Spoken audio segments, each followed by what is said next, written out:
السلام علیکم ورحمۃ اللہ وبرکاتہ۔ حضرات گرامی، جیسا کہ ہم اور آپ جانتے ہیں کہ ماہ مبارک رمضان المبارک کے فیضان سے ہم سبھی مالا مال ہو رہے ہیں۔ آج رمضان المبارک کا دوسرا روزہ ہے اور اللہ تبارک و تعالیٰ کی بارگاہ میں دعا ہے کہ اللہ تبارک و تعالیٰ اس مبارک مہینے کی رحمت سے اور اس کی برکت سے ہمیں مالا مال فرمائے۔ حضرات گرامی، رمضان المبارک کے احترام کے حوالے سے ہم جہاں تک جانتے ہیں اور ہم نے کتابوں کے اندر پڑھا ہے کہ اگر کوئی بھی بندہ اس مبارک مہینے کا احترام کرے گا تو اللہ تبارک و تعالیٰ بے حساب اسے رحمت عطا فرمائے گا اور بے حساب اسے نیکیاں اور ثواب عطا فرمائے گا۔ لیکن اس کے برعکس یہ بھی ہے کہ اگر کوئی بندہ مومن اس مبارک مہینے کی بے حرمتی کرتا ہے اور اس مبارک مہینے کے اندر کوئی گناہ کا کام کرتا ہے تو پھر اللہ کے رسول علیہ الصلوۃ والسلام ارشاد فرماتے ہیں کہ وہ دردناک عذاب کے اندر گرفتار ہوگا۔ اللہ کے پیارے رسول علیہ الصلوۃ والسلام ارشاد فرماتے ہیں، حدیث پاک کا خلاصہ ہے کہ اگر کوئی بندہ مومن اس مبارک مہینے کے اندر اس کا احترام نہیں کرتا ہے اور رمضان المبارک ہونے کے باوجود، روزہ رکھنے کے باوجود بھی اگر گناہوں کے کام کے اندر ملوث ہوتا ہے، مثال کے طور پر اگر اس مبارک مہینے میں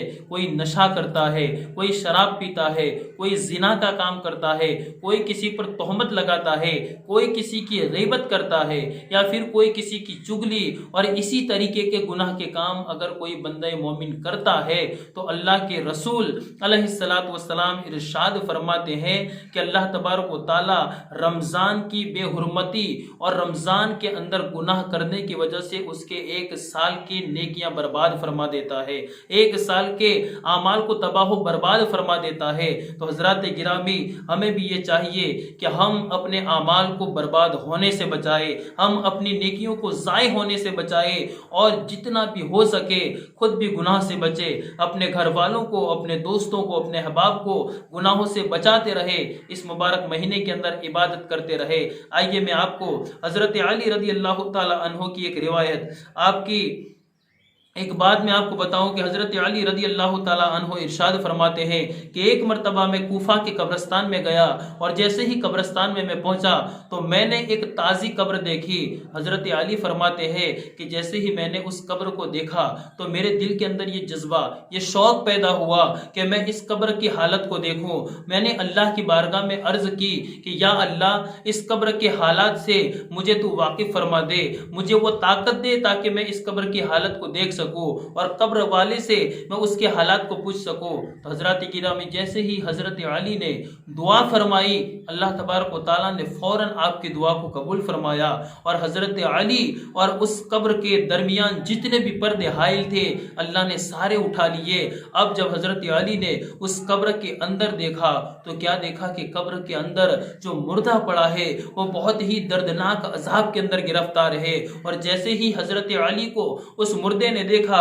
تو وہ حضرت علی سے فرمانے لگا، یا علی انا غریق فی النار و حریق فی النار، کہ علی میں آگ کے اندر ڈوب رہا ہوں اور آگ کے اندر جل رہا ہوں، آپ مجھے اس سے بچا لیجئے۔ تو حضرات گرامی، حضرت علی نے پوچھا کہ آخرکار تجھے اتنا بھیانک عذاب کیسے دیا جا رہا ہے، تو اتنے دردناک عذاب کے اندر کیسے گرفتار ہے؟ تو حاتب غیبی سے آواز آتی ہے کہ علی یاد رکھ، مرنے والا مسلمان ہے، رمضان کے اندر روزے بھی رکھتا تھا، لیکن روزہ رکھنے کے باوجود بھی رمضان میں دن میں وہ روزہ رکھتا تھا اور رات کے وقت گناہوں کے اندر ملوث ہو جاتا تھا۔ تو یہ رمضان کی بے حرمتی کی وجہ سے آج اسے اس دردناک عذاب کے اندر اتارا گیا ہے۔ تو حضرات گرامی، حضرت علی کی آنکھوں میں آنسو آ جاتے ہیں، اس کا عذاب دیکھ کر اللہ کی بارگاہ میں اپنے ہاتھوں کو بلند کرتے ہیں۔ بار بار جب آپ نے اصرار کیا تو اللہ تبارک و تعالیٰ نے حضرت علی رضی اللہ تعالی عنہ کی دعا کو قبول فرمایا